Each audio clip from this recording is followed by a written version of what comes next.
Le rejet fait mal. C'est extrêmement douloureux de se sentir non désiré. Et nous parlons bien de douleur réelle. Des études en IRMF ont montré que le rejet active plusieurs régions cérébrales impliquées dans la douleur physique. Et le langage que nous utilisons pour parler du rejet reflète cette expérience.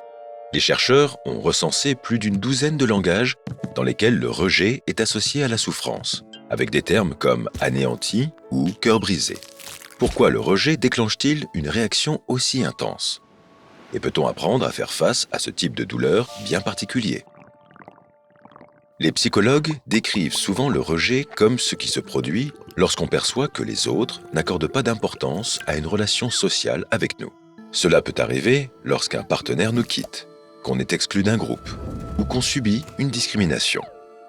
Mais il est important de noter que ces rejets interpersonnels ont une dimension sociale qui les distingue du fait de ne pas obtenir un emploi. Dans ce cas, on perçoit que la personne qui nous rejette dévalorise notre relation. Et même si la douleur du rejet est souvent plus forte quand la relation nous tient à cœur, un rejet venant d'une personne quasi inconnue peut aussi nous blesser. Cela peut sembler exagéré, mais tout comme la douleur physique signale une menace pour notre intégrité corporelle, les sentiments froissés signalent une menace envers notre bien-être social. Certains psychologues comportementaux estiment que ce système d'alerte est apparu à l'époque où nos ancêtres vivaient en petits clans, totalement dépendants des autres pour survivre. Ils auraient alors évolué pour percevoir tout rejet, même mineur, comme un danger potentiel. Il est impossible de confirmer cette théorie évolutive, mais quelle que soit l'origine de ce système d'alerte, il ne s'accompagne pas d'un mode d'emploi pour gérer cette expérience émotionnelle intense. Alors, la prochaine fois que vous vous sentez rejeté, essayez de vous poser ces quelques questions. Commencez par examiner votre relation avec la personne qui vous rejette. Est-ce quelqu'un qui vous connaît bien, dont la vie compte pour vous, ou juste une connaissance lointaine? Si c'est le deuxième cas, cela peut vous aider à répondre à la question suivante. Ce rejet est-il vraiment important?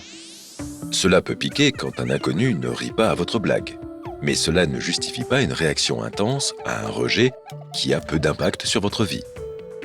Bien sûr, relativiser même un petit rejet n'est pas facile. Surtout que notre perception de nous-mêmes joue aussi un rôle. Vous vous sentez sans doute plus confiant dans certaines situations que dans d'autres. Et les personnes avec une faible estime de soi sont généralement plus sensibles au rejet. À tel point qu'elles sont aussi plus enclines à interpréter à tort des réactions neutres comme des rejets. C'est pourquoi il peut être utile de réfléchir à l'image que vous avez de vous-même et de vous demander si l'autre personne vous rejette réellement. Cette question peut paraître étrange, mais il est possible qu'elle tienne encore à votre relation, même si elle ne vous a pas traité comme vous l'auriez souhaité.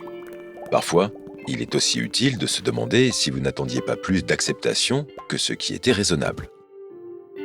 Malheureusement, après avoir réfléchi à ces questions, vous pourriez conclure que la personne concernée n'accorde pas autant d'importance à votre relation que vous. C'est une prise de conscience douloureuse, mais gardez deux choses en tête.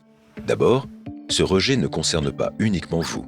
L'autre personne souhaite quelque chose de différent dans votre relation, et ce souhait peut être injuste, irréaliste ou simplement incompatible avec ce que vous pouvez offrir. Ensuite, ce rejet ne prouve pas qu'il y a quelque chose qui cloche chez vous. La douleur que vous ressentez fait partie d'un système conçu pour vous inviter à réfléchir à vos relations sociales. En prenant du recul sur votre comportement, vous pouvez toujours trouver des indices pour mieux comprendre ce rejet et réfléchir à la relation que vous souhaitez entretenir avec cette personne. Chaque relation et chaque rejet sont uniques, mais quoi qu'il en soit, il est essentiel de se rappeler que vous n'êtes jamais seul face à ce genre d'expérience. Tout le monde fait face au rejet au cours de sa vie, même ceux qui semblent toujours bien dans leur peau. Et l'une des façons de faire face à cette expérience universelle, c'est de renouer des liens avec ceux qui vous acceptent déjà comme vous êtes. Continue à nourrir ton esprit en découvrant comment il fonctionne. Abonne-toi à notre chaîne ou regarde ces vidéos. Ton cerveau te remerciera.